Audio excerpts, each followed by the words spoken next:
Hello everybody and welcome to this special episode that I had talked about. This time we are going to review the MGA North America tournament battle from a player perspective. Now this is an example of how I personally review battles. My secret to getting better, or actually anybody's secret really, is to review what you have done, note down your mistakes and think about them, make sure you do not repeat them. After you have solved your core issues, then you can start improving and adding on top of that. But just fixing your mistakes will already put you above the 95% of the players. And just as Sun Tzu says, making no mistakes is what establishes the certainty of victory, because it means conquering an enemy that is already defeated. And, what you need to do is to focus on your mistakes. That's what Sun Tzu is saying in Art of War.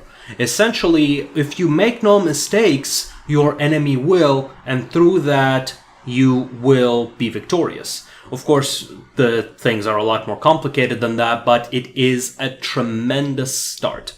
So, now that we have established the basics, the game has begun, and we look at our initial maneuvers. Now, I'm going to be focusing on myself just as a player. So I look at it like this. Okay, oftentimes I like to pause for the situations, but we're going to do it in a fluid manner. So we see a very nice dodge. I note down my positives as well. There are two reasons for that. One, it motivates me, just a pat on the back. Two, it allows me, while I'm fixing my mistakes, prevent me from creating more mistakes. So that way I don't create two mistakes where there were one. So you also have to make sure you are not losing your edge to begin with. So, okay, we see it here. I'm taking a bit of a risky move. Okay, I don't see any major mistakes so far. Okay, here we see me mistiming my shots. Now we see a major mistake. See, I have turned my back over there. See, I should not have done that. What I should have done, I should have used these buildings as cover. So here I note down my mistake. Use those buildings as cover. Alright. Let's see. Battle continues. Now I fixed that mistake, but next time I need to fix it even beforehand. See, I'm adapting over here. I see my teammate making a mistake. He overextends and I go there to save him. Do a lot of damage. We've got an exchange over here. Focusing on myself, I'm doing alright. Now, I do see my enemy coming in. Now, I make another mistake, which is my positioning. See, my positioning here is a little flawed. It's not bad by any means, but it's flawed. Which is, I had buildings blocking the shot of some of my models, preventing them from doing maximum damage. So, let's see. Okay, taking out this infantry. See, it's always a dilemma. Are you going to kill the remaining units because of the way that the game mechanics behave? Okay, see, I made another major mistake. I saw the enemy coming in too late. You could say it's actually a mistake of our scout because he should have told us that. But as a player of your own, you need to keep your eyes open for such things. Even when your scout tells you, okay, enemies coming into the city, you don't know from where, you don't know when, and you don't know how close they are, so you always need to keep your eye on the map. Okay, so I took a lot of damage over there. I'm making my way over there. Yeah, see, that one mistake eliminated into me taking a lot of damage. The one other advantage from training side playing these very unforgiving units is that you will see and pay for your mistakes quite a bit. In contrast, when you play spears or infantry, you can get away with quite a bit. Okay, decent fight, yeah, decent engagement. Let's see, all of my buffs are up. See, okay, I'm not making a mistake over there. Okay, see, I made another mistake. I wasn't paying attention to the map. I remember this exact moment, and I wasn't paying attention to the map. Usually you need to keep one eye on the map, and the way I know that is because I did not see his other cavalry. Also, I actually just came up with another mistake, not a mistake, but something, an idea that can help me in the future, which is keeping count of their cavalry, keeping count of the units that can counter me in this case. So looking at their units would definitely help. Let's see here. Okay, gotta keep count of their units. Ideally, you will actually have a notebook to write these things in. Recently, I've been experimenting with that method in Magic the Gathering, and I've seen tremendous improvements in my results, in my gameplay, and even my opponents begin to comment on how far I have come. Let's see. Okay.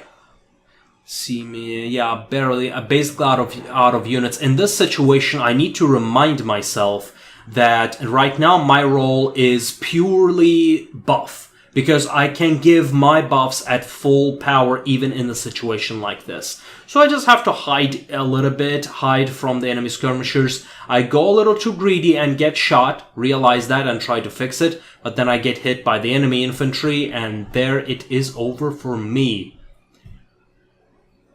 So even then, I try to save my last unit, and oftentimes because the death of your general requires your first unit to be unwavering, oftentimes you can get away with just having your commander, which will allow you to give all of the buffs ever still.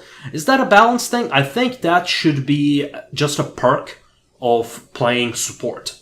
So, okay.